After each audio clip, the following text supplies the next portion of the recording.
Yo, what's going on, Dragon Ballers? Welcome back to another video. It's December 31st, New Year's Eve. I hope you guys all have an amazing holiday tonight. I hope you guys all stay safe, stay healthy, have a good time. And I want to thank you guys from the bottom of my heart for making the past 2.5 years of doing this, of making Dragon Ball Super content, just one of the best decisions I ever made. I've been loving doing it. I want to keep doing it. I hope you guys really enjoy the videos. With that being said, guys, today we're going to go over 10 cards that dominated DBS in 2020. Not going to be in particular order, except maybe for the first card. We'll talk about that when we get there. Again, guys, thank you so much. If you are new, subscribe. Let's make sure we make 2021 the best year for Dragon Ball Super, and let's keep making great content as we go into 2021. That being said, let's get started. So, first card, this might be the actual #1 card on this list, the Vegeta Leader.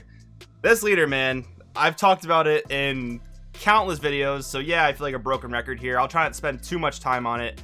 But this leader was just such a force on the game for the past 2 sets. Set 10s when it came out. This leader was one of the very few times in the game we had to see a preemptive hit on the Forbidden and Ban list. This leader got Turles the Unstoppable Ghost Warrior ban. That card was already a force in decks like Majin Buu and other black decks like Demigra aggro. Just a free dual attacker that could easily get bumped up to 15k. Actually, let you put another body on the board if you played Beerus Godly Majesty. And with Vegeta milling 5, it was going to be way too easy to just spam Turles, so they had to ban that preemptively. Then once I think it was after the spoilers got shown and people started testing the deck, and maybe like right at the beginning of the set 10 meta, they went ahead and banned the U3 cards. Nagrishi, Viara, those cards had super free playability in Vegex because you basically put a 3-drop Trunks into play, let you play Nagrishi, and then you had multiple 4-drops in the deck you could play with Viara, and that was just super free aggression. What was crazy about that, though, is that right before it got banned, people started experimenting with Nagrishi Viara and like this type of black engine that you could fit into almost any deck. They were trying it out in green decks, they were trying it out in red decks, and it was also very easy to play it in those decks and get free aggression and basically any strategy you wanted to play. So they ended up banning that stuff. Probably something they needed to do for the game, but this leader lived on and still continued to dominate. Moving into set 11, Bibbidi got errated as a result of this leader's being way too powerful with it, and that was the 3rd hit they had to do to address Vegex. At this point, you're kind of starting to think, yeah, maybe it's the leader. Maybe the leader needs to be looked at, maybe an errata, quite possibly a ban, and they can't really ban this card. I do understand it because it's the flagship card of a starter deck. Imagine how bad that would feel if you bought a starter deck and the leader in it was unplayable. Although maybe it wouldn't be too bad because realistically it would only be 1 card out of a starter deck, and then like all the leaders in the game are pretty much commons and uncommons or rares, so getting a leader is super easy. So as long as there's another leader where you can play all the Vegex stuff in, maybe it would have been fine. You know, time agents work with a lot of Saiyan leaders, so that could have been something to look at. But an errata of this leader would have been fine. But instead of errating this leader, going into the set 12 ban list, they decided to hit Trunks Elite Descendant. Yes, that card was a super powerful playmaker, let you bring out Vegeta Reluctant Reinforcements, mill another 5 cards. So basically that would accelerate your game plan like crazy because turn 1 or turn 2, you'd be milling 10 cards, get your mills super consistent, makes your deck a lot faster, and then of course you could play Mass Saiyan Splintering Mind, deal the burn damage, self-awaken, the whole 9 yards. It was super crazy. This leader would go on to get 4 different hits on the ban list besides itself. Probably could be errata. It's like maybe bursting 3 or something, maybe not being allowed to play Overwhelm. That'd be a cool one, but nonetheless, this leader, man, this leader, it's still alive. It's probably still gonna be in set 12. I don't think it's gonna be the top of the meta like it's been for the past 2 sets, but as long as Bandai, or I should say Bandai, has to design every black card in the future around this leader, otherwise it's like a Super Shenron event where we're just waiting for it to be broken again. So that being said, probably the #1 most dominant card of 2020, but let me know if you just agree or disagree with that in the comments below.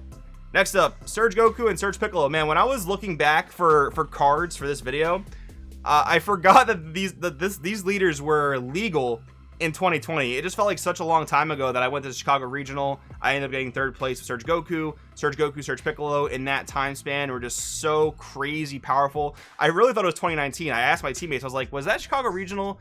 Was that 2019 or 2020? And they said, dude, it was 2020. I was like, wow. I mean, COVID's been going on for so long. This is right before, I guess, the pandemic really hit and people started having to go to lockdowns and tournaments started, you know, not being allowed, basically. So Surge Goku, Surge Piccolo, 2 of the strongest leaders to ever grace the game for so many reasons. I mean, being multicolor, especially when there are cards that specify if your leader is X color, do this, or you could play this, it's such a strong capability, and I kind of think they may never print a Surge Leader again, and if they do, I hope and I think they would probably pay very heavy attention to detail in terms of limiting its surge abilities, in terms of limiting the cards you could play with it, because like I'm just waiting for a blue yellow Bardock's Crew Surge Leader, but in that it already seems crazy powerful if you could play Dimension Magic and you could play Raider's Warcry and other popular yellow cards like Bergamo Ferocious Roar. So that seems really powerful in and of itself. And one of the things they've done with other Surge Leaders that makes them very well balanced compared to these two, they don't quite hard plus on the front side, or at least if they do, like in the case of Red Broly, you have to go like above and beyond, like combo with Chi-Chi and have the correct energy set up to do that. But these leaders, they plus super hard on the front side. Their backsides were just so busted. Surge Goku being able to double beam for a turn for free. On top of that, negating all battle card skills is also quite relevant some of the time. Being able to rip 4 cards out of your opponent's hand over the course of 2 turns, or grab an energy from your drop area if you were tapped out to then be able to play your Dimension Magics and your other cards. Man, these leaders were so powerful. Honestly, the format was really fun. I will say, like, you know, it was really hard to compete with these decks in that format. I will give you that. Like, the only other decks I can think of off the top of my head that were good in this meta was like Hachiyak, because it was specifically like almost a hard counter to like to Surge Goku in terms of like Raider's Warcry spam and stuff like that. But yeah, there weren't a ton of other great decks in this meta, but it was a fun format, at least for me. I don't know. Again, let me know in the comments below if you disagree or agree. But yeah, these leaders very, very much errated its unplayability, probably for the best of the game. But these leaders absolutely dominated the beginning of 2020. Next up, Sand Instincts and Rebrand Punishing Passion. Now, what's funny about these cards is these cards kind of brought us into a new era of a drop area centric game. Dragon Ball Super right now, pretty much no matter what deck you're playing, your drop area is of some importance. Some decks more than others, but generally there are cards in your drop area that will get you value. The most generic one being Son Goku Sand Instincts. What's funny is this card was not viewed as good when it first came out in Draft Box 4, which actually was 2019. It would be a few months where this card would sit at like a $5 price point, $8 price point, slowly creep up to like maybe $20. And then people just discovered how incredibly broken this is. Play it any deck, combo it. A lot of times in a given turn, you're not going to have anything to do with your energy. Pay 2 to draw 2. And then if your deck had a fluid way to get this to the drop area, like some sort of discard outlet, or maybe for arriving, it would just be super fluid to get it to your drop area.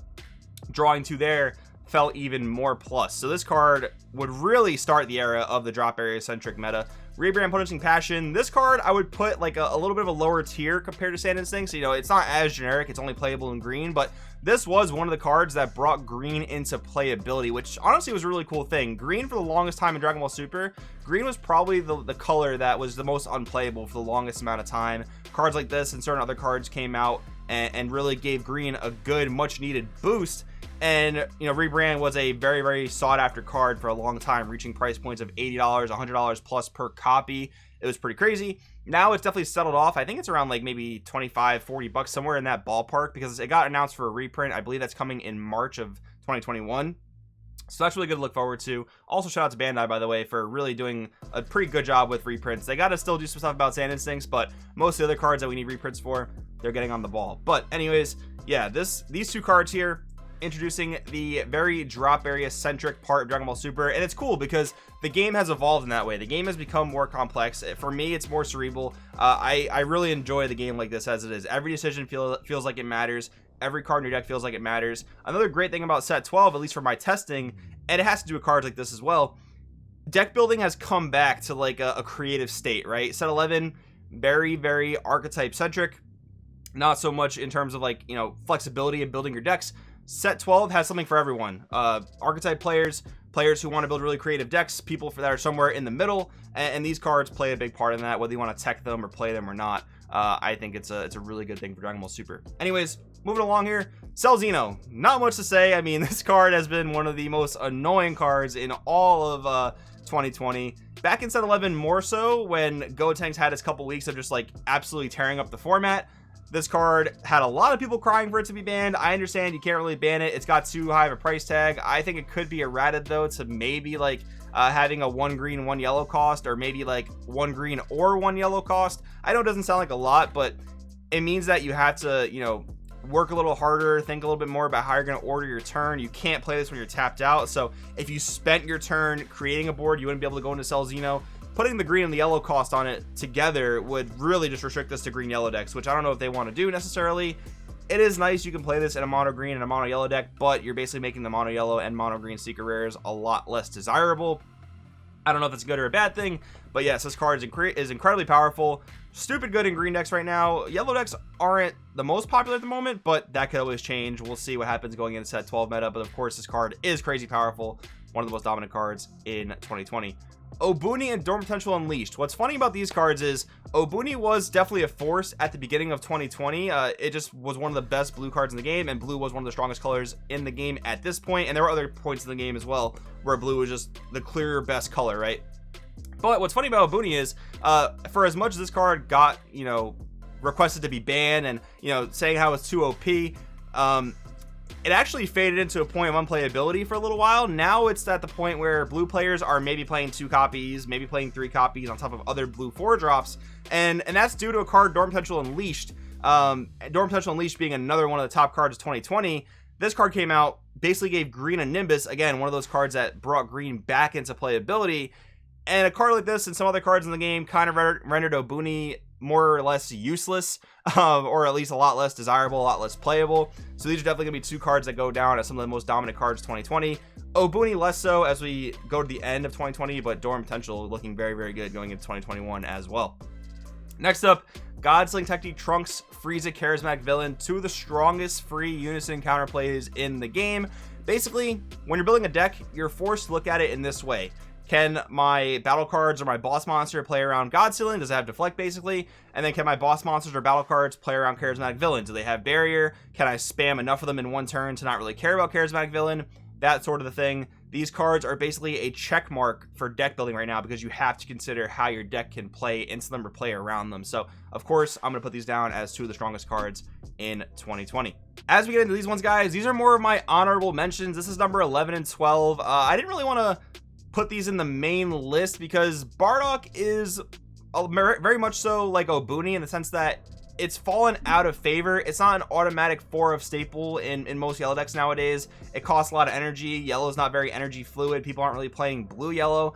It is still a great card, but it did come out in 2019, and since the beginning of 2020 we've definitely seen this card fall out of flavor, possibly a little bit harder than Boonie, so I want to make it an honorable mention. Secret Identity Mass Sand, though, is a really cool one to talk about because this card on its own essentially revitalized Overrealm. Like, for the longest time before set 10, people just weren't playing Overrealm. Sparking was a lot more important, but there also just weren't great Overrealms to play. Secret Identity pretty much power cret Mass Sand Mysterious Warrior, which is a 1-drop 20k double striker. Warps up to 5 cost, but for some reason can't hit blockers. I don't know why. This guy comes in for free. Costs 1 more Overrealm in your drop. That's not too hard to get. 25k, no double strike, but that's fine. Wipes the board up to 6 cost.